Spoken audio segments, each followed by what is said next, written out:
para pembelajar hukum. Selamat datang di Lamin Ilmu Podcast. Podcastnya Fakultas Hukum Universitas Mula Warman. Bertemu kembali dengan saya Grizelda selaku host dari Lamin Ilmu Podcast. Edisi kali ini kita akan berbicara mengenai di akhir tahun kemarin 2022, Universitas Mula Warman ini baru saja mendapatkan penghargaan dari Kemenristek-Dikti tentang Anugerah Prioritas Nasional 2022. Nah, episode kali ini kita akan membahas apa sih sebenarnya yang dilakukan sehingga mendapatkan Anugerah Prioritas Nasional tersebut. Tapi sebelum itu, saya mungkin kasih sedikit gambaran terlebih dahulu sebenarnya bagaimana kondisi Indonesia terkait ekonomi birunya saat ini. Pada dasarnya Indonesia ini memiliki kondisi yang patut dibanggakan, terutama terkait kekayaan alam di bidang kelautan dan perikanan. Kita urutan kedua sebagai negara penghasil ikan terbesar di dunia selain Tiongkok. Dan di Indonesia juga, di Laut Indonesia ada segitiga terumbu karang yang menjadi 76% dari seluruh spesies terumbu karang yang ada di Indonesia, dan 37% diantaranya dari seluruh spesies ikan terumbu karang di dunia. Setidaknya 2,8 juta rumah tangga itu terlibat langsung dalam industri maritim Indonesia. Sehingga 54% dari sumber protein hewani masyarakat Indonesia ini berasal dari ikan, berasal dari makanan laut. Nah, melihat angka yang fantastis ini, angka yang luar biasa ini, lantas menjadi fokus bagi kita bersama. Sebenarnya apa sih yang harus dilakukan untuk menjaga keberlanjutan dari potensi ini? Sehingga di masa yang akan datang, generasi ini tetap bisa menikmati anugerah yang diberikan kepada Indonesia. Telah hadir bersama kita untuk membahas potensi-potensi ini dan apa yang sudah beliau lakukan adalah salah satu profesor termuda di Universitas Mula Warman yang juga konsen terhadap isu ekonomi biru ini. Karena beliau konsen, beliau galau atas isu ini, justru malah mendapatkan penghargaan di bidang inovasi restorasi gambut untuk mendukung ekonomi biru Indonesia, atau kita kenal istilahnya dengan Smart Silvovisory. Adalah Profesor Esti Handayani Hardi. Ya, selamat pagi, Prof. Selamat pagi, Mbak Gris. Selamat datang di Lamin Ilmu Podcast. Terima kasih. Selamat pagi semua mahasiswa di Fakultas Hukum dan juga seluruh mahasiswa di Universitas Mula Warman. Selamat datang dan kita siap untuk mulai lagi ya, belajar lagi, diskusi lagi. Ada nama panggilan sayang, Prof, untuk para viewersnya Lamin Ilmu Podcast. Kita menyebutnya pembelajar hukum. Oh, pembelajar hukum. Oke, Prof, sebelum kita masuk ke isu yang tadi di-mention di awal-awal, tentu para pembelajar hukum ini penasaran bagaimana background Prof sendiri sebelum akhirnya konsen terhadap isu ini, konsen dan akhirnya mendapatkan penghargaan. Bagaimana sebenarnya Prof asli orang mana nih? Nah, kita mulai dari yang personal dulu deh. Prof orang mana, Prof? Saya lahir di Lampung, di Bandar Lampung. Tapi Lampung Selatan sih. Kalau mungkin orang lebih familiar Waikambas, mungkin ya Gajah. Waikambas ya, tempat penangkaran gajah di Sumatera. Saya besar di situ sampai SMP, kemudian SMA di Bandar Lampung, di SMA 3 Bandar Lampung. Jadi saya orang Lampung ya. Kemudian kuliah di Universitas Diponegoro, Semarang, untuk undergraduate program S1-nya, kemudian S2 dan S3 di IPB. Jadi memang konsennya saya di bidang ilmu aquaculture gitu. Konsennya bioteknologi dan mikrobiologi akuatik. Nah, jadi memang konsennya itu adalah bagaimana sih bioteknologi itu dikembangkan untuk meningkatkan budidaya ikan di Indonesia. Karena semua orang itu mengakui, ya, Prof Romin pernah bilang bahwa perikanan Indonesia itu kayak raksasa besar yang sedang tidur. Tahu kan maksudnya? Potensinya besar, tadi Mbak Gris sudah sebutin. Hampir mungkin sekitar 37-40% ikan-ikan endemik yang ada di dunia itu ada di Indonesia. Nggak ada di tempat lain. Bahkan fish gel ya atau jellyfish, ubur-ubur itu ada 9 spesies langka di dunia dan itu hampir 4-nya ada di Indonesia. 5-nya tersebar di seluruh dunia yang lain. Tapi 4-nya ada di Indonesia. Termasuk yang ubur-ubur air tawar yang ada di Kakaban itu. Potensinya besar banget. Tapi kenapa ini belum menjadi isu? Belum menjadi kayak pendapatan utama di Indonesia. Masih bergantung dengan mineral, mineral, kemudian nikel, batu bara dan segala macam itu masih yang utama tuh yang itu. Nah, ini sebenarnya PR kita semua. Nggak cuma orang perikanan sih, menurut saya orang hukum tuh juga banyak yang sudah konsen di hukum perikanan ya, karena itu perlu dibantu. Nah, itulah yang menjadikan saya dan tim termasuk dari Fakultas Hukum, Pertanian dan Kehutanan itu akhirnya karena ada program nih dari Diktiristek yang platformnya itu Kedereka, risetnya namanya Matching Fund yang memberikan kesempatan pada insan perguruan tinggi yang punya inovasi yang bisa diaplikasikan di masyarakat tentu untuk menyelesaikan masalah di masyarakat. Nah, itu sebenarnya konsennya. Kemudian bertemu dengan Badan Restorasi Gambut dan Mangrove yang tentu lembaga ini langsung di bawah pemerintah, presiden yang tugasnya adalah menghijaukan kembali lahan-lahan pesisir yang sudah terbuka, pohon mangrove-nya banyak ditebangin oleh masyarakat. Itu sih. Jadi ekonomi biru ini fokusnya berarti tidak hanya di laut. Tidak hanya di laut, tapi perairan. Termasuk kondisi pesisir. Iya.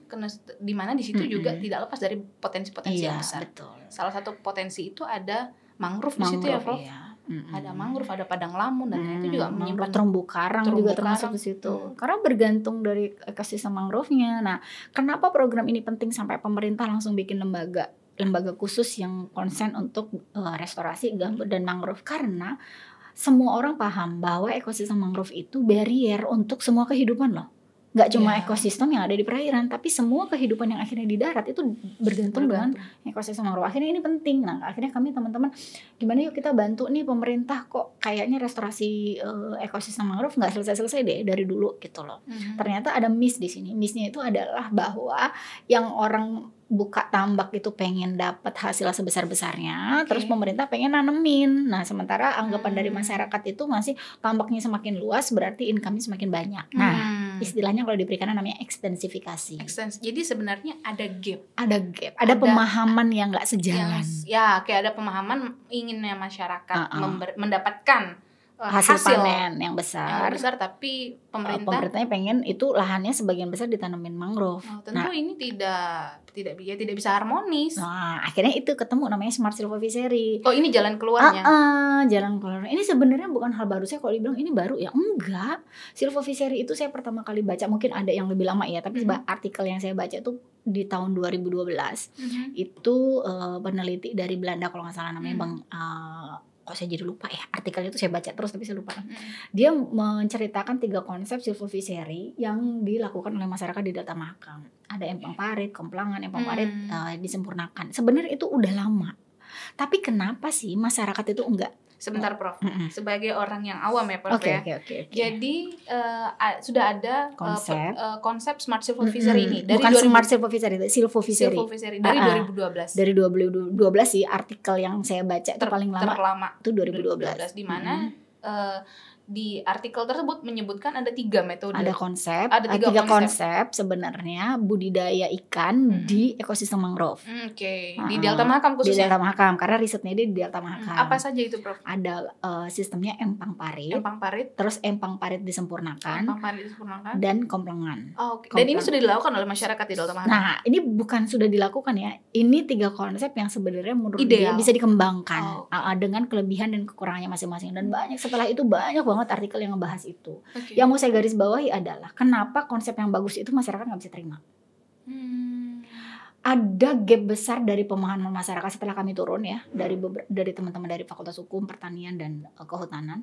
Masyarakat itu beranggapan kalau dia nanam mangrove di dalam tambaknya dia, nanti tambak itu diambil alih sama pemerintah. Karena udah ada pohon mangrove, jadi ekosistem mangrove. Jadi harus dilindungin. Jadi akhirnya nanti masyarakat nggak bisa lagi berbudidaya di di tambaknya mereka yang sudah ada mangrove-nya. Nah itu kan yang sebenarnya pemahaman yang perlu diluruskan. Diluruskan gitu loh. Terus kita tahu lah kalau mereka itu bukan hak milik lahan mereka. Betul. Itu cuma hak guna. Betul. Bahkan ada beberapa di wilayah yang sebenarnya nggak boleh dilakukan untuk budidaya. Sehingga mereka agak takut-takut. Nah itu yang perlu diluruskan. Nah kenapa muncul Smart Silver Fishery? Kita tuh pengennya kan sustainable. Akhirnya kebetulan saya juga bidangnya bioteknologi, menghasilkan beberapa obat ikan. Obat di sini artinya bukan obat kayak misalnya orang sakit minum obat, bukan ya. Kalau obat ikan menurut Permen KP nomor 1 tahun 2019 itu adalah segala bahan-bahan yang digunakan dalam siklus budidaya. Ikan dan udang, segala bahan yang digunakan. Apa aja bahan itu? Pupuk, probiotik, prebiotik, kemudian ada juga pestisida, kemudian vaksin, imunostimulan, antibakterial, banyak lagi jenis vitamin. Itu disebut sebagai obat ikan. Menurut Permen KP nomor 1 tahun 2019. Kita kan ngerujuknya ke situ. Nah, akhirnya saya mikir dong, pemerintah tuh dari dulu udah menggencarkan bahwa nggak boleh loh budidaya pakai bahan kimia, nggak boleh pakai obat-obatan, nggak boleh pakai antibiotik, terlarang tanpa terkontrol. Apakah kandungan dari probiotik pestisida ini relate dengan kandungan kimia tersebut? Iya. Bukan probiotik, kita bicara tentang antibiotik. Antibiotik, pestisida, itu kan bahan kimia yang sulit diuraikan, sehingga kalau itu digunakan di dalam media aquaculture tentu akan terabsorb atau terserap di dalam daging ikan. Kita nggak usah kaget lah. Sampai tahun 2022 kemarin terakhir di bulan Juni itu penolakan ekspor udang dari Indonesia tetap terjadi. Di Singapura itu penolakan ekspor kita? Alasannya apa, Prof? Karena mengandung kadmium, mengandung antibiotik, dan mengandung mikroba berbahaya. Sedangkan seperti listeria. Itu adalah obat ikan. Karena penggunaannya tidak terkontrol. Jadi bayangin ya kalau misalnya orang sakit beli antibiotik nggak ada resep dokternya. Dia akan minum sampai dia ngerasa nyaman baru dia berhenti kan. Padahal itu berbahaya, bahan kimia. Nggak boleh kan. Jadi kita makan cabai terus-terusan juga berbahaya. Itu maksudnya harus terkontrol itu. Akhirnya kita juga AMR namanya antimikrobial resisten. Bayangkan ya, antimikrobial ini udah konsen. WHO, FAO itu sudah konsen bahwa Indonesia itu menjadi kayak peluang AMR-nya itu besar. Maksudnya gini, suatu saat kita akan ketemu parasit atau penyakit itu nggak cuma di ikan, di manusia. Itu tidak bisa lagi diobati, tidak bisa lagi dibunuh dengan antibiotik. Bisa dibayangkan nggak? Karena dia udah resisten, udah terlalu banyak. Udah kebal. Bayangkan. Oh my God. Terus kita nggak bisa ngelakuin apa karena dia udah nggak bisa dieliminir. Kan kita nggak main kayak gitu kan. Akhirnya saya mikir dari tahun 2012 pertama kali saya pulang S3 gitu. Saya kalau cerita itu pengen nangisnya tuh gini.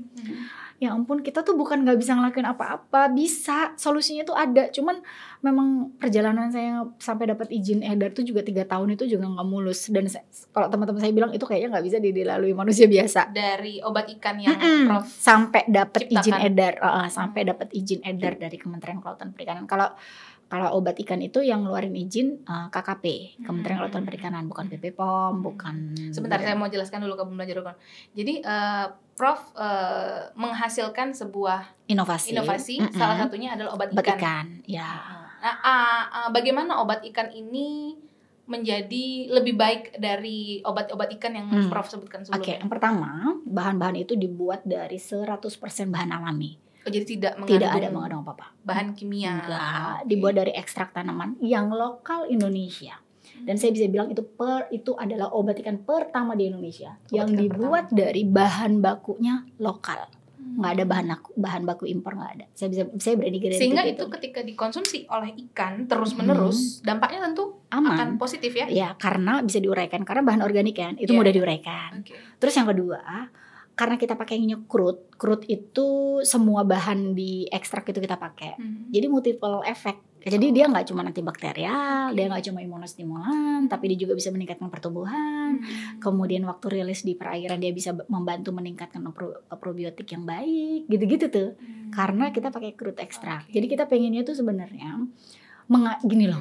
Percaya nggak sih bahwa sesuatu yang diciptakan Tuhan di dunia itu pasti ada manfaatnya. Betul. Dan saya selalu bilang bahwa sebenarnya masalah yang timbul di lingkungan itu solusinya itu ya ada di lingkungan itu sendiri. bahkan saya menghasilkan antibiotik nih ya teman-teman, menghasilkan antibiotik untuk patogen atau bakteri ikan itu berasal dari patogen lain yang sebenarnya hidupnya bareng-bareng. Oh iya. Kita sebutnya antagonistik bakteria. Jadi saya mengisolasi dari tahun 2012 tuh saya mengisolasi bakteri ada namanya Aeromonas. Itu kok selalu ada Pseudomonas ya, bareng selalu ada. Tapi waktu diuji patogenisitas yang ganas itu cuma Aeromonas, yang ini enggak. Tapi kok dia ngikut terus. Saya coba kultur bareng di bakteri, kok kalau ini tumbuh ini enggak. Nanti setelah lama ini tumbuh ini enggak gitu kan. Akhirnya saya istilahnya tuh diekstraksi lah bakterinya, diambil ekstraseluler produknya. Ternyata dia mengandung protein dengan berat molekul sekitar 40 sampai 44 kilobase yang itu ternyata membunuh si bakteri ini. Karena antibiotik kayak misalnya penisilin itu produksinya dari mana? Jamur yang ngasilin. Ada bakteri juga, bakteri yang menghasilkan penisilin, antibiotik gitu.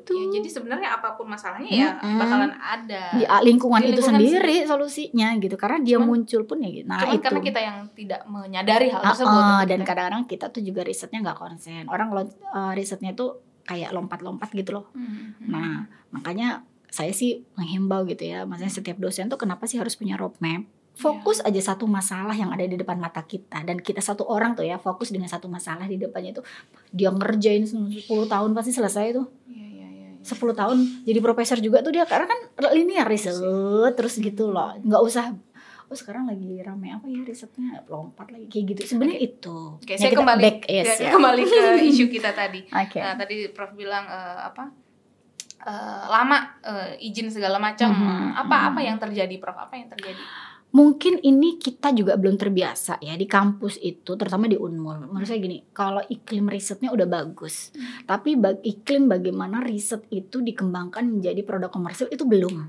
Iklimnya belum ke situ. Belum mikir gimana sih kalau hasil riset ini nanti jadi produk komersil yang bisa dijual. Kita belum ke situ arahnya. Outputnya berupa ekonomis ya, dari sisi ekonomis. Produk yang bisa langsung dipakai gitu loh. Jangan cuma publikasi, kan itu belum, menurut saya belum iklimnya belum ke arah sana. Walaupun LP2M juga udah lama sih bikin inkubator bisnis gitu. Tapi memang itu kan bukan hal mudah ya. Kita yang nggak biasa belajar bisnis terus tiba-tiba disuruh mikirin bisnis itu nggak gampang loh. Ubah paradigma ya.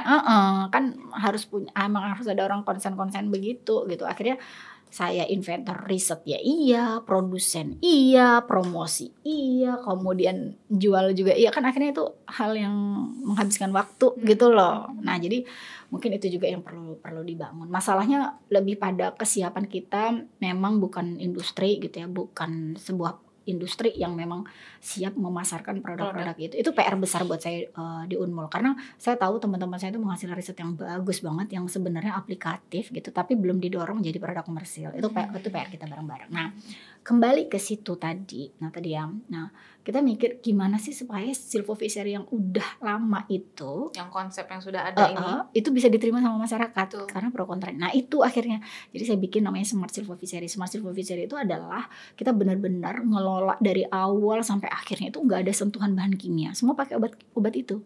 Pupuknya kita bikin pupuk dari, kalau lihat Mbak Putri praktek bikin pupuk dari buah-buahan, dari sayur-sayuran, itu pupuknya itu alami. Kemudian pakai prebiotik, ada produk saya namanya Biofit, itu bisa membantu meningkatkan itu. Kemudian meningkatkan imun sistemnya pakai imunostimulan dari plant extract, membunuh bakteri patogennya pakai antibakterial dari plant extract. Itu prosesnya. Kemudian transportasi benihnya pakai namanya biostesi, produk saya juga dari plant extract. Seluruh siklus budidaya pakai jamu ikan. Bayangkan itu ya, bagaimana mau ada bahan kimia atau logam berat yang akan nempel di situ di ikan tersebut ya. Ya, walaupun ada lah nanti dari airnya memang bisa dijamin. Tapi kalau di airnya kita mungkin susah ya. Tapi itu juga ekosistem mangrove membantu untuk filtrasi, sedimentasi, mengendapkan, kemudian siklus nutrien. Jadi sebelum air masuk, konsepnya kan kita pakai yang komplangan yang paling bagus ya.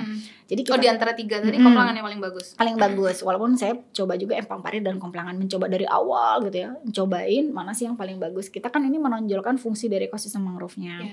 Jadi selama ini orang tuh mikir kalau nanam mangrove di tanggul-tanggul di pinggir itu udah silvofiseri, padahal bukan. Silvofiseri itu ya, karena kan kalau kita lihat ya dari luar aja, ketika mangrove-nya rapat luar, tapi di dalamnya nggak ada apa-apa, benar-benar pure tambak. Dan itu bukan smart silvofishery. Bukan silvofishery. Bukan silvofishery. Nah, smart silvofishery itu adalah di mana pengelolaannya pertama minim inputan, kita tidak menggunakan bahan kimia sama sekali, tidak menggunakan antibakterial, antibiotik, kemudian kita mengutamakan siklus nutrien yang ada di situ. Jadi nutrien yang dihasilkan dari sisa pakan, sisa feses itu dimanfaatkan juga lagi. Jadi ada siklus di situ. Terus kita juga menjamin bahwa air yang keluar dari siklus budidaya itu sudah kita lakukan filtrasi dan sedimentasi melalui ekosistem mangrove. Itu smartnya tuh di situ. Jadi menjaga ekosistem itu bahwa air yang mau kita gunakan itu bagus dan kita rilis limbahnya dari budidaya itu juga bagus. Oke, menarik, Prof. Nah, saya kan juga nggak pengen budidaya saya, maksudnya gini, pada saat mereka budidaya dapat udangnya nih, tapi limbahnya nanti dipakai orang lain mengganggu, nggak boleh kan yang kayak gitu. Saya pengennya sustainable gitu. Jadi ketika air pun itu masuk, di dalam itu terjamin ada ekosistem mangrove. Jadi air pertama di pintu air itu kita bikin satu areal yang ditumbuhi dengan ekosistem mangrove. Air masuk dulu ke situ, diendapkan selama 1 hari. Di situ ada proses filtrasi. Tentu air dari luar itu kan banyak mengandung bibit ikan, telur ikan, kepiting dan segala macam. Itu justru potensi untuk yang ikan-ikan endemik ada di situ. Itu nggak kita bunuh. Biar dia aja hidup di areal itu. Mari kita endapkan, kemudian air lagi dari areal yang ada ekosistem mangrove baru keluar ke areal budidaya. Itu pakai jaring yang lebih kecil lagi. Jadi di sini ikan-ikan endemik akan banyak banget. Saya tuh hampir satu tambak tuh ketemu hampir 15 spesies ikan, kepiting dan udang di Delta Mahakam. Saya yakin itu lebih banyak lah. Teman-teman, saya pernah baca artikel, kalau nggak salah Prof. Iwan gitu ya, saya udah mengidentifikasi lebih dari 60 spesies. Bayangkan endemik yang ada di areal situ.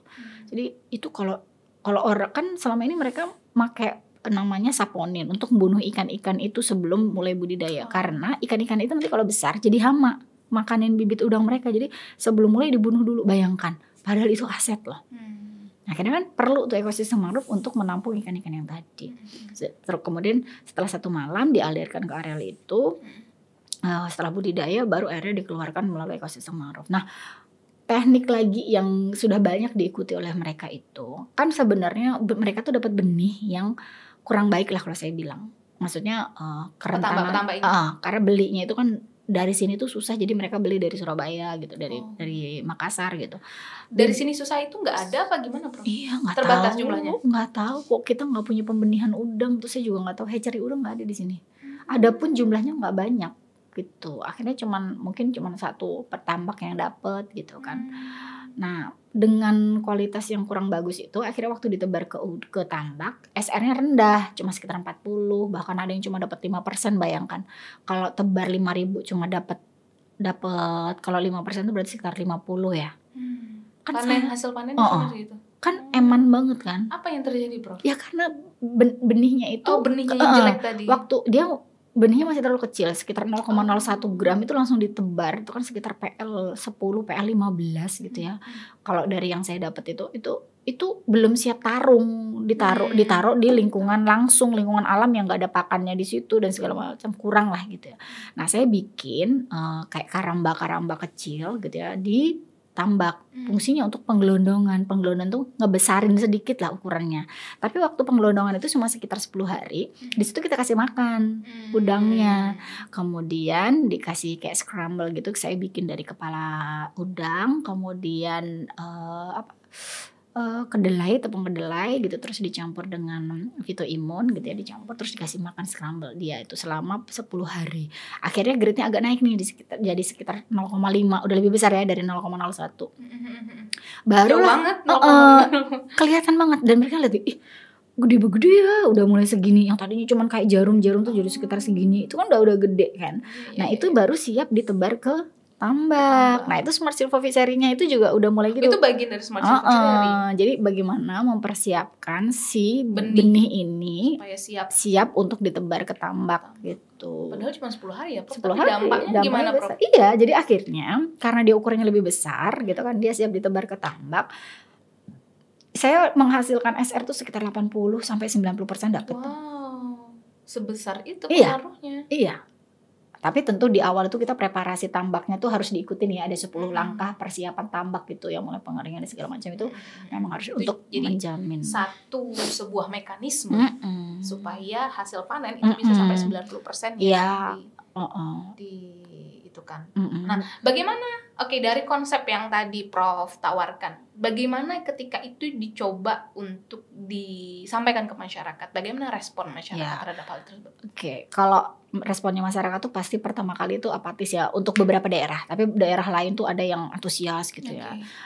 Makanya perlu diperbanyak demplot. Sebentar, sudah berapa daerah yang jadi fokus? 9, ada 9 desa. 9 desa di Delta Mahakam. Di Delta Mahakam. Dan itu bersama Badan kegiatan matching fund tadi ya. Betul. Jadi mendampingi 9 desa dalam Smart Self-Officery. Gimana Prof?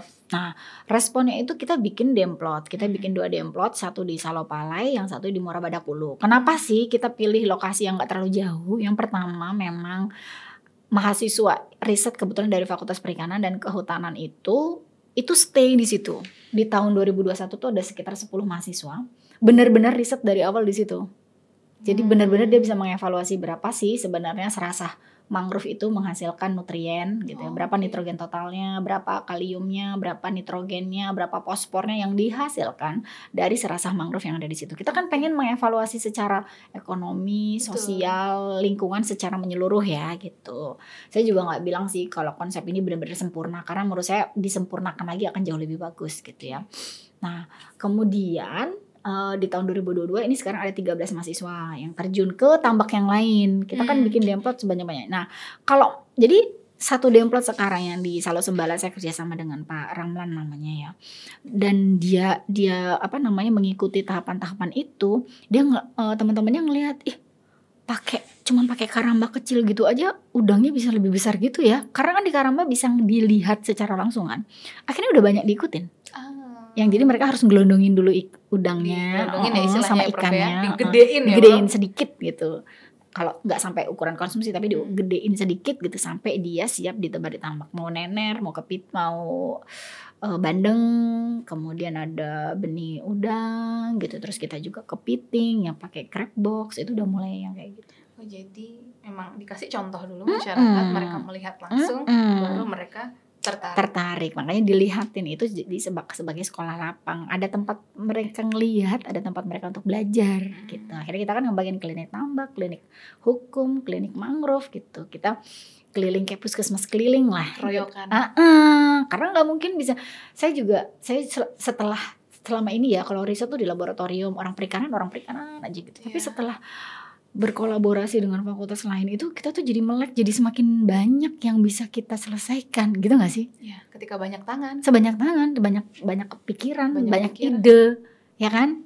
Jadi bener kalau Dikti itu nyuruh harus kolaborasi, harus dari banyak fakultas, itu bukan itu cuman persyaratan, bukan angan-angan, bukan. Tapi ada dampak yang lebih besar ketika itu dilakukan secara bersama-sama. Nah, tadi Prof mention berapa banyak tim Prof untuk menyelesaikan konsep ini? Ya. Kalau dosen aja hampir sekitar, kalau dosennya itu sekitar mungkin kalau 80 orang ada lah. Iya, itu kan fakultas hukum aja berapa orang, dari perikanan berapa orang, belum pertanian lagi, belum dari dari kehutanan. Bahkan kemarin tuh ada yang dari Universitas Brawijaya, kemudian Universitas Gajah Mada sama Universitas Kendari saya lupa itu juga join juga di kegiatan ini, tapi mereka ngikutin kegiatan secara online kan. Mungkin kita pengen gini, kok bisa sih Smart Self-Officery dapat penghargaan itu gitu. Iya, saya mau ke situ tuh tadi. Ketika itu sudah ada sekolah lapangnya seperti itu, masyarakat melihat contoh, respon masyarakat positif seperti itu, apakah itu diikuti langsung atau bisa adakah data dari Prof akhirnya berapa besar pengaruh demplot contoh itu sehingga merubah masyarakat untuk melakukan hal yang sama? Ada nggak angkanya? Kalau secara signifikan sih enggak ya gitu, karena saya juga enggak keliling secara detail lokasi-lokasi mana sih yang sebelumnya udah pakai Smart Self-Officery. Tapi gitu ya, dari hasil kita sekolah lapang itu kita mengevaluasi hampir mungkin ya sekitar 80% orang-orang udah meninggalkan penggunaan saponin. Wow. Itu aja udah poin menurut saya. Kan mereka selama ini Terus kalau nggak boleh pakai saponin, pakai apa Bu? Pakai ini. Nah itu loh, kita tuh melarang. Itu ada solusinya. Nah itu yang selama ini itu tidak dipahami oleh masyarakat. Dan itu sebenarnya menurut saya yang perlu jadi konsen dosen-dosen yang melakukan riset itu banyak banget sebenarnya ya. Yang maksudnya kenapa sih kita nggak boleh misalnya gitu? Kenapa kita nggak boleh di saat bangar tuh ikan pada mati misalnya. Ya betul. Nah itu apa sih yang bisa kita lakukan gitu? Kan ada solusi, pindahin dulu nih waktu bangar, ikan-ikannya diangkat, jangan dikaramba. Oke, kalau dia pembudidaya besar yang dia punya lahan kosong untuk mindahin itu. Kalau nggak punya apa? Saya lakukan yang pertama gitu ya, kurangi kepadatan. Ya biar kan mereka kepadatannya itu tinggi banget, dikurangi kepadatannya. Kemudian yang kedua, kalau punya aerasi untuk yang induk-indukan besar dikasih aerasi. Terus stop kasih makan selama 48 jam, 2 hari jangan dikasih makan. Terus yang ketiga, di awal sebelum ditebar ke karamba itu kasih imunostimulan, meningkatkan imun sistemnya dia dulu, disiapin. Jadi pada saat ada masalah tubuhnya dia tuh udah ready gitu loh, udah lebih tahan. Itu sih sebenarnya langkah-langkah sederhana menurut saya, nggak sulit. Karena kalau kita bikin teknologi benar-benar baru yang mereka juga baru untuk make kan susah. Ya, betul. Teknologi yang saya kembangkan tuh bukan teknologi yang fantastik, bukan, tapi memberikan sentuhan sedikit di teknologi tapi hasilnya signifikan. Dan itu juga mudah dilakukan kan itu. Karena kalau langsung besar budgetnya dari mana mereka? Betul. Pemahamannya dia dari mana? Semua mikir bahwa keterbatasan pengembangan perikanan budidaya di Kalimantan itu karena pemahaman terhadap teknologi dari masyarakat yang kurang. Selalu bilang begitu. Terus karena itu kurang, apa yang kita lakukan? Kan kita nggak bisa ya Mbak. Misalnya gini, orang lulusan SD, terus kita kasih ilmu yang anak kuliahan, nggak mungkin kan? Nggak sama anunya. Step by step gitu. Jadi sedikit-sedikit pemahaman. Terus kita bikinkan tempat contoh. Mereka bisa belajar ke situ, mereka bisa bertanya kenapa, bagaimana, dan apa yang mereka harus lakukan step by step itu. Learning by doing itu penting banget. Oke, jadi dari 9 desa ini kebanyakan memberikan respon positif dan inilah yang mengantarkan ke anugerah prioritas nasional. Yes, Masya Allah, itu juga excited bagaimana Prof? Jadi kita cerita anugerah prioritas nasional itu apa sih gitu. Betul. Apa sih sebenarnya kalau buat pembelajar hukum mungkin kan apa sih ini seperti itu. Nah, jadi kenapa sih bisa seperti itu? Itu apa, Prof? Ristek Dikti gitu ya. Ristek Dikti itu sebenarnya setiap tahun memberikan apresiasi. Oh, itu agenda rutin. Agenda rutin. Kayaknya rutin sih ya, atau 2 tahun sekali saya nggak tahu, tapi setahu saya rutin. Itu memberikan penghargaan kepada dosen, mahasiswa, perguruan tinggi yang mempunyai prestasi excellent, yang punya inovasi menyelesaikan masalah secara excellent. Tidak hanya itu, mitranya juga yang ikut membantu atau meningkatkan kapasitas tadi ya insan dikti itu untuk bisa terjun ke masyarakat. Poinnya tuh kan gitu, keberadaan kita kan orang selalu bilang ya, orang-orang yang paling bermanfaat itu adalah orang yang bisa bermanfaat untuk orang sekitar. Gitu. Dikti itu juga begitulah. Keberadaan perguruan tinggi, insan dikti itu harusnya bisa menjadi solusi untuk semua permasalahan yang ada di masyarakat. Masalah-masalah yang ada di masyarakat. Nah, kan pengennya gitu. Nah, itu sejalan dengan? Sejalan. Nah, akhirnya mungkin melalui proses kan sebelum ini saya di sekitar bulan September kan dapatkan undangan untuk mengikuti Reka Talks. Nah, Reka Talks itu salah satu agendanya kedai Reka melakukan diskusi, melakukan apresiasi kepada insan-insan dikti yang inovasinya diterima dan benar-benar solutif. Oke, dan solutif terhadap masyarakat. Nah, kebetulan saya dan satu lagi tuh seingat saya tuh teman saya dari Universitas Universitas Surabaya yang dia inovasinya tuh IT lah gitu. Nah, saya ngobrol langsung dengan Menteri Pendidikan. Luar biasa itu selfie-nya. Amis Daud gitu ya. Kemudian Pak Teddy Barata dari BUMN, banyak lagi gitu ya. Nah, itu menceritakan bahwa sebenarnya sesuatu pemerintah tuh kalau punya program pengen rehabilitasi mangrove itu bisa kok sejalan dengan perekonomian masyarakat. Cuma itu mengklikannya kan perlu ada orang. Perlu penjembatan. Itu kita tuh sebenarnya cuma jembatan aja gitu, mendiskusikan masalah-masalah itu. Solusinya juga nggak susah-susah banget sebenarnya. Masalah itu dari masyarakat, solusi dari perguruan tinggi seperti itu kan. Bagaimana menjembatani itu kan memang itu yang penting. Iya, menjadi penting sehingga solusi-solusi dari perguruan tinggi pun jadi bermanfaat seperti itu. Makanya inovasi-inovasi yang dihasilkan di perguruan tinggi itu harusnya solutif, maksudnya bukan inovasi yang ditulis di dalam sebuah jurnal dan buku, kemudian masyarakat di sekitarnya nggak bisa pakai. Kan betul. Itu pengennya ya, maksudnya jurnal itu perlu juga untuk mensounding bahwa kita tuh punya loh inovasi-inovasi yang bisa dipakai di masyarakat gitu kan. Itu kan memang outputnya juga penting. Betul. Gitu. Nah, kemudian belum selesai nih. Panjang banget ya. Enaknya sambil ngopi. Iya, seharusnya kita taruh kopi di sini sama gorengan. Ada di depan Prof. Kalau gorengan. Jangan. Kalau gorengan jangan. Jangan. Oke, dan setelah itu ada proses diskusi gitu ya dengan tim, terus ini sebenarnya smart supervisor itu apa sih gitu kan.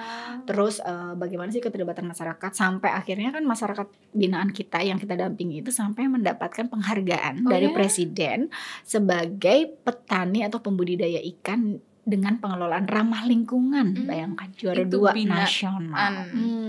Timnya Prof Esti. Nasional juara 2. Nasional juara 2. Makanya itu yang menjadi concern. Wah, keren gitu kan. Kok dan itu justru malah jadi motivasi juga ke masyarakat yang lain yang mungkin tidak didampingi, tidak aware terhadap isu itu seperti itu. Oh, menarik sekali. Nah, mungkin itulah akhirnya yang menjadikan Universitas Mula Warman mendapatkan penghargaan sebagai perguruan tinggi dengan inovasi terbaik untuk restorasi gambut dan mangrove dalam rangka ekonomi biru Indonesia. Excited banget itu. Aduh, rasanya gimana sih gitu ya, maksudnya dari ratusan universitas yang ada di Indonesia gitu, dan kita, kalau saya bilang sih nggak saya ya, kita tuh termasuk Mbak Grace kan masuk dalam tim, terus bisa menghadiahkan suatu anugerah untuk universitas, itu menurut saya wow banget sih gitu. Artinya kerja keras itu worth it ya, tidak ke masyarakat tapi juga instansi secara umum. Tapi boleh jujur nggak, di awal itu ya, waktu tahun 2020 di awal itu, waktu saya ditawarin Badan Restorasi Gambut dan Mangrove itu ya. Kegiatan ini sejak 2020 atau 2021 saya lupa ya. 2020 atau 2021 itu pertama kali awal itu saya kan memang nggak pernah konsen di tambak gitu ya. Jadi saya kurang percaya diri sebenarnya, bisa nggak ya, karena selama ini konsennya itu di Karangbajar Ngapung, di Air Tawar gitu ya.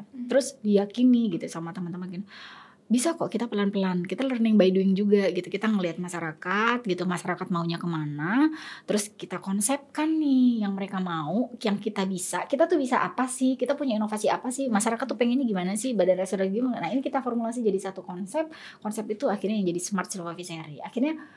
Akhirnya boom. Jadi menurut saya garis besarnya adalah segala sesuatu yang waktu kita ngelakuinnya itu nothing tulus gitu ya. Kemudian kita sungguh-sungguh, kemudian malah maksudnya tidak terlalu ekspektasinya tuh bukan ke akunya gitu, tapi ke masyarakatnya yang pengen diberdayain, itu hasilnya malah jadi luar biasa gitu nggak sih? Dibandingkan dengan kalau memang sudah kita plot, sudah kita bayangkan, kayaknya udah percaya diri gitu dia. Akhirnya malah kurang aware dengan masukan-masukan dari luar gitu, karena idealis ya. Karena belum begitu yakin dengan konsepnya, saya justru banyak ngedenger gitu dari KLHK, dari NGO gitu, terus dari masyarakat saya dengerin tuh semua maunya. Nah, akhirnya barulah dibikin formulasi. Itu memang penting mendengar, penting. Gelas kosong itu penting banget. Betul, gelas kosong itu penting banget. Prof, kayaknya itu ada buku yang Prof bawa. Ini mari kita lihat. Ya, orang selalu bertanya, smart silviculture itu apa sih gitu? Apanya sih yang smart gitu ya? Apa ini? Buku saku? Buku saku. Ini sebenarnya buku pinternya petambak. Gitu ya. Jadi step by step saya di sini mau memperlihatkan dengan sangat mudah, karena bukunya nggak seperti buku ajar untuk mahasiswa, tapi ini ada Kedereka, Unmul, dan Badan Restorasi Gambut dan Mangrove. Nah, kemudian selain ini loh Mbak, BRGM ini juga terpilih sebagai mitra terbaik Ristek Dikti dalam inovasi smart silviculture untuk ekonomi biru Indonesia. Luar biasa. Jadi Unmulnya jadi perguruan tinggi terbaik, BRGM-nya sebagai mitra terbaik. Nah, kalau di sini kita lihat ya, smart silviculture itu apa sih gitu kan. Kemudian step by stepnya itu apa, nanti pembudidaya bisa baca. Dan ini buat petambak ya? Buat petambak, buat sehingga milenial juga bisa, milenial pons juga bisa. Sehingga isinya step by step. Ya, dan kalau lihat dari tampilannya menarik banget. Penuh warna. Karena ini nih sebenarnya poinnya. Yang mau saya catat adalah bahwa udang-udang yang dipelihara dengan cara smart silvophysaria, dengan tradisional, dengan less inputan, tidak menggunakan antibiotik nih, kandungan asam amino, kandungan asam lemaknya jauh lebih tinggi dibandingkan dengan udang-udang yang dipelihara dengan cara intensif. Intensif itu dengan kepadatan tinggi. Dengan ya kepadatan tinggi lah. Kalau kita pelihara, orang-orang bisa pelihara 400 ekor sampai 500 ekor, saya cuma 5 ekor per meter persegi. Saya selalu bilang gini, hasilnya luar biasa. AA, DHA, omega 3, omega 6 dan omega 9. Tadi Prof ada mention udang kita tidak bisa lolos di pasar ekspor. Udang betul. Udang. Nah, dengan konsep smart silvophysaria ini apa? Bisa jadi solusi. Oh iya. Kan kita nggak pakai bahan kimia, kita nggak pakai antibiotik. Barrier mereka adalah karena bahan kimia karena terdeteksi ada antibakterial, ya, dan juga terdeteksi kadmium, dan juga ada beberapa patogen seperti listeria, gitu-gitu, patogen yang berbahaya untuk manusia. Kalau kita bilang zoonosis lah. Zoonosis. Jadi secara umum sebenarnya memang tidak hanya masyarakat yang terbantu. Tapi juga ya peningkatan ekspor sepertinya itu bisa menjadi salah satu solusi dari beragam masalah. Ya. Nah, ini perlu kita dorong ke pemerintah daerah dan pemerintah pusat untuk memberikan harga kepada udang itu nggak berdasarkan kuantitasnya, tapi kualitasnya. Jadi masyarakat yang memelihara udang dengan cara tradisional masih menjaga mangrove-nya itu harusnya mendapat reward. Harganya lebih mahal karena kualitas dagingnya lebih bagus, Mbak. Saya udah kirim kemarin ke Bali tuh waktu tahun baru tuh cuma sekitar 40 kilo ya. Terus kirim ke Batam gitu. Itu mereka ngerasain udangnya bener-bener fresh ya Bu, nggak pakai bahan kimia. Beda lah Mbak pokoknya.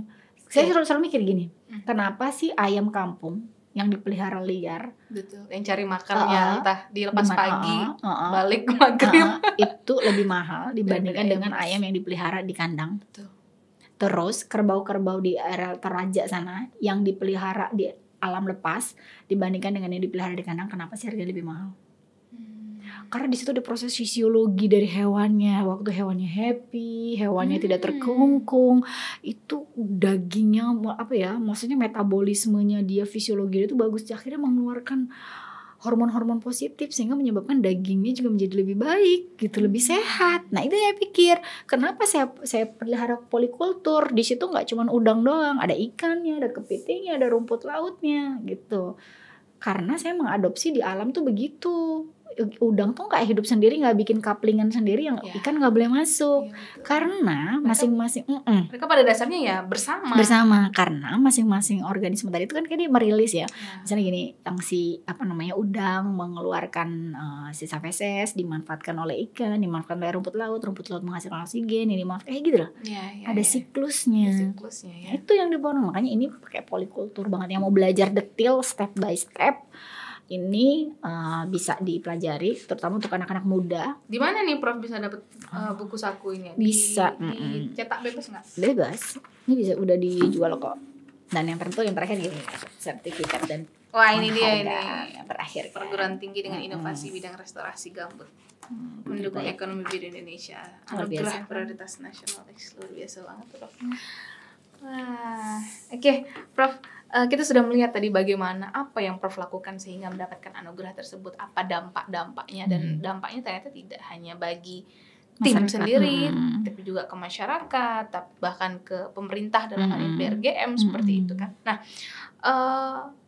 bagaimana Prof? Ini udah masuk 2023. Apa yang dilakukan ke depannya setelah anugerah ini, apa yang dilakukan ke depannya? Tentu banyak program juga yang udah kita susun ya di tahun 2023. Kita ongoing, kita lanjutkan program ini, replikasi ini ke Kaltara. Kita bersama dengan Universitas Borneo Tarakan, UBT itu kebetulan ada sahabat saya juga di sana. Dia tertarik, Mbak, gimana nih kalau direplikasi di Tarakan ya untuk menyelesaikan masalah pembukaan ekosistem mangrove, gambut dan mangrove di areal situ. Oke. Kira tahun ini kita coba, kemarin udah meeting ya dengan Badan Restorasi Gambut dan Mangrove juga. Ini direplikasi ke sana. Jadi nanti mungkin kita move sedikit ke Kaltara gitu ya. Ke utara ya. Nah, kemudian selain itu dengan program kita sendiri yang kita tentu dengan tim kayak kemarin tuh saya mikir udah solid banget gitu ya. Jadi sayang kalau dibiarin aja, perlu kita lanjutkan. Jadi menyusun untuk ketahanan pangan. Jadi kita buat konsep Smart Silvo Fishery ini solusi tidak hanya untuk daya makan, tapi seluruh pesisir di Kalimantan Timur dalam upaya untuk ketahanan pangan. Karena ini isunya lagi IKN, betul, tentu kita mau membantu nih. IKN kan punya clustering industri pertanian berkelanjutan. Nah kita mau bikin itu. Jadi sekarang piringnya masih bersama BRG ya? Enggak. Kalau untuk yang 2023 ini? Kalau untuk yang ada yang sama BRGM, ada yang sama 1 mitra tapi rahasia. Dan judul kegiatannya apa? Rahasia. Inovasinya apa yang kita tawarkan masih rahasia karena masih dalam proses pengajuan. Kan ini masih proposal. Takutnya nanti ada yang ternyata bukan. Takutnya direplikasi duluan di tempat lain kan kita. Jadi dampaknya kan tidak peneliti yang merasakan. Nanti reka ciptanya ada. Ada lagi lah. Kalau ini Smart Silvo Fishery kita ada smart yang lain. Aduh, luar biasa ya profesi ini bikin kita bertanya-tanya apa yang akan beliau lakukan di 2023. Podcast lagi ya. Podcast harus. Jadi kita mendapatkan yaitu sebenarnya pengetahuan menjadi bermanfaat ketika itu di-sharing ya, Prof. Ketika itu disampaikan. Betul. Ketika itu hanya di-keep di kita sendiri ya, maka manfaatnya pun cuman kita aja, terbatas. Betul. Sedangkan dampak masalah itu tidak hanya misalnya di Kalimantan Timur, tidak hanya di Delta Mahakam saja, tapi Kaltara, daerah-daerah lain juga punya. Bagaimana caranya menularkan informasi, ide, solusi yang mungkin bisa aplikatif untuk dan alhamdulillah juga saya juga udah tanda tangan kontrak dengan beberapa NGO gitu ya, tapi saya nggak bisa sebut namanya. Move ke ini Smart Silvo Fishery, move ke Kalteng. Ada beberapa lokasi. Jadi memang menurut saya tadi ya saya bilang maksudnya pada saat ini kita godok bareng-bareng, tentu nanti juga dengan tim ya, digodok dengan bareng-bareng dengan ide dan kepalanya masing-masing keluar jadi satu. Itu idenya jadi luar biasa. Ini pun juga sebenarnya di luar ekspektasi kita nggak sih gitu. Kalau maksudnya hasil dari kegiatan riset yang mungkin itu adalah kegiatan rutin, dosen kan emang wajib riset ya. Tiap tahun pasti ada riset. Ada riset dan karena bagian dari tanggung jawab Tri Dharma Pendidikan. Tapi ternyata hasilnya bisa sebesar ini. Kalau kita benar-benar yang bayangkan ya, kalau yang tadinya cuma 1 dosen ngepluk gini, tiba-tiba ada 10 dosen kasih ide bagus, gimana cemerlangnya juga. Itu yang terjadi. Anugerah Prioritas Nasional 2022. Oke, Prof, closing statement, Prof. Bagaimana harapan Prof sendiri terkait program ini, terkait masalah-masalah yang ada di masyarakat, terkait ekonomi biru? Bagaimana apa pandangan Prof? Apa harapannya? Atau apa yang bisa dilakukan oleh masukan-masukan untuk teman-teman peneliti yang lain seperti itu? Mahasiswa gitu. Mahasiswa. Apa tadi namanya? Hukum tadi namanya? Pembelajar hukum. Oke. Jadi mungkin pertama kali saya dan tim tuh mengucapkan banyak terima kasih kepada Ristek Dikti ya, yang sudah bikin platform luar biasa menurut saya. Kedereka itu platform luar biasa karena di situ mempertemukan antara insan Dikti, kemudian industri dan juga Dudi yang sebenarnya juga dia punya dana, dia juga punya masalah yang harus diselesaikan. Kita bekerja sama. Karena selama ini tuh miss-nya tuh di perguruan tinggi tuh gitu. Kita tuh riset kayak asik sendiri. Nah, akhirnya dibikinlah platform itu dan saya bilang sama Pak Nadiem gitu ya, sama Pak Menteri, saya bilang saya mengucapkan banyak terima kasih loh. Akhirnya saya bisa mengaktualisasikan pengetahuan saya, pemahaman saya dan juga tenaga saya untuk membantu menyelesaikan masalahnya pemerintah dan masalahnya masyarakat itu. Coba kalau nggak dibikinin kita nggak tahu jalan kan gitu. Nah kemudian yang kedua saya juga mengucapkan banyak terima kasih kepada Universitas Mula Warman ya, dulu Prof Mas Jaya ya, sekarang juga Pak Dr. Abdul Nur juga memberikan apresiasi dan juga dukungan yang luar biasa. Karena kalau nggak didukung juga nggak mungkin kita bisa jalan mulus gitu ya. Dan juga tentu tim-tim yang luar biasa yang tanpa ada gaji ya, karena kita peneliti memang gak ada honornya. Itu mau keliling setiap minggu dan segala macam. Nah yang mau saya garis bawahi adalah saya mengajak nih ya teman-teman pembelajar hukum untuk kayak lebih sensitif gitu terhadap lingkungan sekitar. Karena kalau kita kita itu melek dikit ya, hati dan mata kita tuh melek dikit, kita tuh tahu oh ini ada masalah di sini nih. Kita tuh pasti bisa menyelesaikan masalah itu karena kita bagian dari masyarakat situ. itu. Dan pada saat itu dilakukan dengan sungguh-sungguh, dilakukan dengan memang niatnya mau menyelesaikan masalah itu, pasti rewardnya luar biasa deh. Yang saya alami itu begitu. Terus yang tulus ya, Prof. Nah, terus yang kedua, jangan malu atau jangan takut untuk berkolaborasi, membuka diri dengan fakultas-fakultas lain. Karena nggak bisa loh. Kayak gini, orang sains tuh enak tuh kalau penelitian dapat terus. Soalnya sebenarnya enggak. Kayak kemarin pertanyaan Prof Widi tuh waktu kita ngobrol tentang kederekaan, terus gimana Bu kalau untuk orang-orang yang di sosial? Menurut saya kederekaan ini sosial banget. Kan dia punya 2 skema, ada skema A sama skema B. Kalau skema A itu benar-benar hilirisasi hasil riset yang mau diproduksi sama industri. Yang B itu untuk menyelesaikan masalah masyarakat, yang B2 untuk menyelesaikan masalah pemerintah. Yaitu sosial, sosial banget. NSPK, familiar nggak dengan NSPK? Enggak. NSPK itu norma, adat, apa ya, peraturan apa gitu loh. Terus udah gitu saya lupa tuh.